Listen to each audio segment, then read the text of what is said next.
First, we're going to need a few ingredients.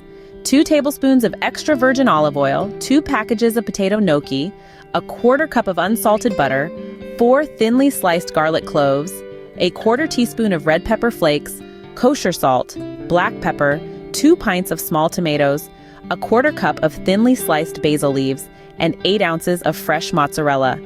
Place a rack about 6 inches from your broiler and heat it up.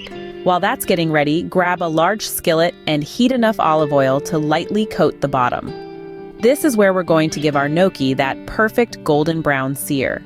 You'll want to cook them undisturbed for about 2 to 4 minutes, then transfer to a bowl. Now it's time to add a bit of buttery goodness to the mix. Melt the butter in the skillet until it's golden brown and toasty. Next, stir in the sliced garlic, red pepper flakes, salt and pepper. Be sure to reduce the heat slightly to avoid scorching. The next step is all about the tomatoes. Add them to the pan with a little water and cook until they've softened and the liquid has thickened slightly. Smash the tomatoes as they burst to release their delicious juices. Now it's time to reintroduce the gnocchi to our flavorful concoction. Add them to the pan, stir to coat, and then arrange them into an even layer. Sprinkle the dish with slices of fresh mozzarella and a drizzle of olive oil. Broil this masterpiece until the cheese is melted and browned in spots.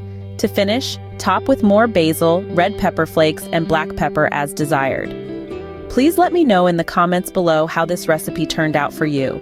As always, the recipe is in the description. Don't forget to subscribe and help Magnolia Moon reach 1,000 subscribers.